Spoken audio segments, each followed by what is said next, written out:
अस्सलाम वालेकुम भाइयों और उनकी प्यारी प्यारी बहनों।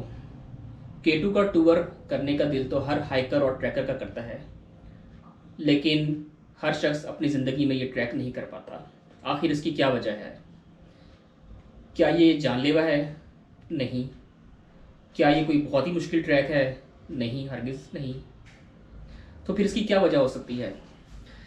मेरे जहन में जो इसकी वजह आती है वो ये है कि ये ट्रैक बहुत महंगा है और हर शख्स इसको अफोर्ड नहीं कर सकता। मेरे जहन में सिर्फ यही वजह आती है क्योंकि तकरीबन 2017 से मैं K2 के टूर के बारे में वेबसाइट्स टटोल रहा था।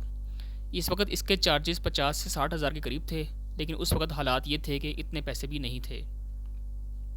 बस काम तभी होता है जब अल्लाह को मंजूर होता है। 2022 में जब गूगल पर सर्चिंग शुरू की तो कम से कम पैकेज 1.5 लाख का मिला। इस वक्त अल्लाह का शुक्र है कि पैसे थे तो फ़ौरन एडवांस देकर सीट रिज़र्व करवा ली।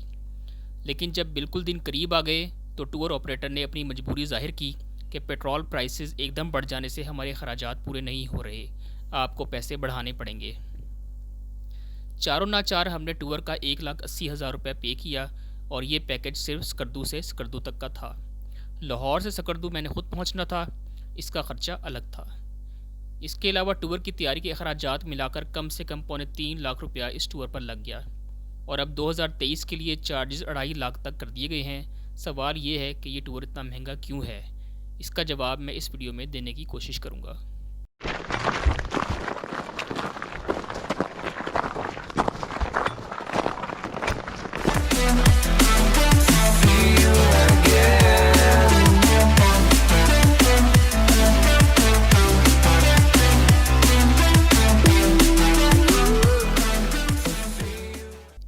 सबसे पहली वजह तो ये है कि ये एक यूनिक ट्रैक है। हर ट्रैकर ख़ुद से ये ट्रैक नहीं कर सकता। जैसे कि हम सैफुल मलूक, आंसू झील या दूधी पतसर का ट्रैक कर लेते हैं, इसके लिए आपको प्रॉपर गाइड की ज़रूरत पड़ती है और गाइड भी जिसके पास लाइसेंस हो। चूँकि ये ट्रैक यूनिक भी है, इसलिए यूनिक चीज़ें महंगी ही हुआ करती हैं। दूसरी वजह यह है कि ये ट्रैक आम ट्रैक की निस्बत बहुत लंबा है। कम से कम 12 दिन का ट्रैक। मौसम ख़राब हो जाए तो 15 से 16 दिन भी लग जाते हैं। जितने ज़्यादा दिन उतना ज़्यादा खर्चा। तीसरी वजह यह है कि इस ट्रैक पर आपको खाने पीने के लिए कोई दुकान नहीं मिलेगी। रास्ते में कोई बस्ती नहीं है, ना ही कोई बकरवाल बैठे हुए हैं कि बंदा जिनसे कुछ लेकर खा ले। आपको ग्लेशियर पर चलना पड़ता है और ग्लेशियर पर आबादी नहीं होती। आपको खाने पीने का सामान साथ लेकर चलना पड़ता है। टूर ऑपरेटर्स 12 से 13 दिन का खाने का सामान साथ लेकर चलते हैं, यहाँ तक कि ज़िंदा मुर्गियाँ भी और ज़िंदा बकरा भी साथ ही चलता है।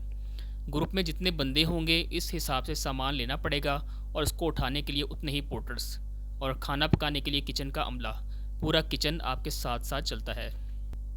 हमारे ग्रुप में 16 लोग थे और हम 16 लोगों को मैनेज करने के लिए 25 लोगों का अमला था, जिसमें ज़्यादा तादाद पोर्टर्स की थी जिन्होंने हमारा सामान भी उठाया होता था और किचन का सामान भी। 16 लोग हम और 25 लोग वो, इनके भी खाने पीने का सामान, ये सब मिलकर ख़र्चा कहाँ से कहाँ पहुँचा देते हैं। इसके अलावा पोर्टर्स को भी रोज़ाना के हिसाब से पे किया जाता है, वो ख़र्चा अलग होता है।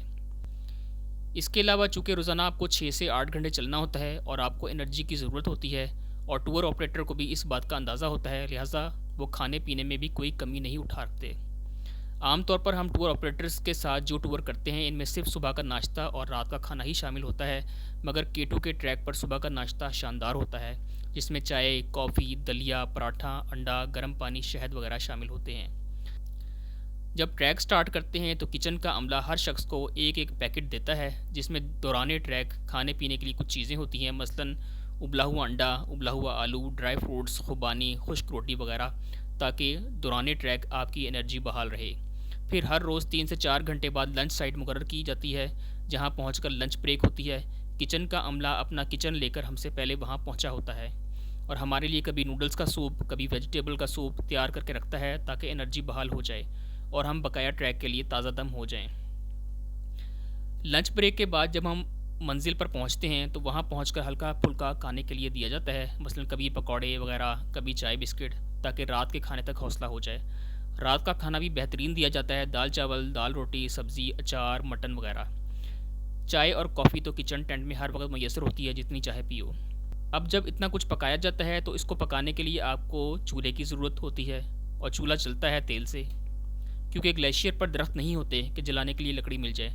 तेल का बेतहाशा इस्तेमाल होता है, इसलिए तेल के भी ड्रम साथ साथ चलते हैं। फिर रोज़ाना रात को 2 से 3 घंटे जनरेटर चलता है ताकि रोशनी में खाना खाया जा सके और हम लोग अपनी अपनी डिवाइसेस चार्ज कर लें। तेल कितना महंगा है इसका अंदाज़ा आपको बखूबी है।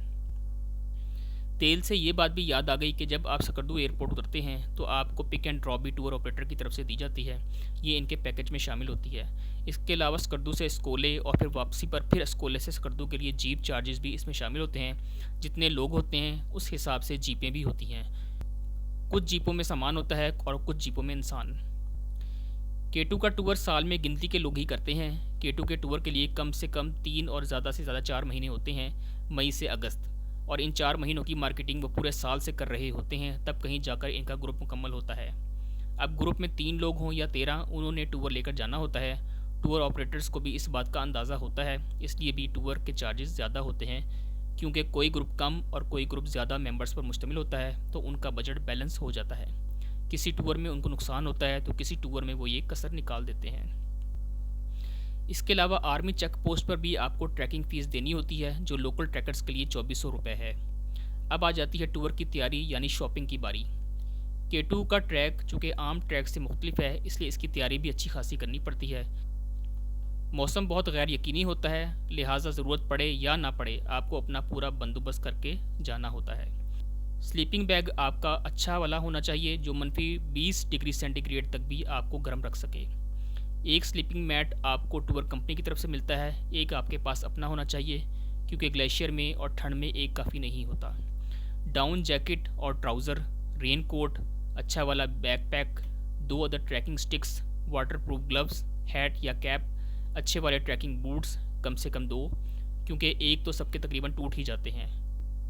इसके अलावा अगर आपने वापसी पर गोंदोगोरो पास करना हो तो हेड टॉर्च, हार्नस, क्रैम्पन्स, कैराबिनर वगैरह ये सब सामान आपके पास होना चाहिए। इस शॉपिंग की भी अच्छी अमाउंट बन जाती है, तो कुल मिलाकर आपकी कॉस्ट कहाँ से कहाँ पहुँच जाती है। एक खर्चा तो रह गया, वो ये कि लाहौर से या अपने शहर से सकरदू पहुँचना।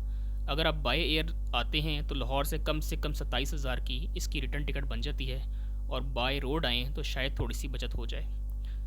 तो दोस्तों ये थी वजह जिसकी वजह से K2 का टूर बहुत महंगा हो जाता है, लेकिन वो कहते हैं ना, शौक दा कोई मुल नहीं होता, तो जो शौकीन हैं वो ख़र्चा कर ही लेते हैं।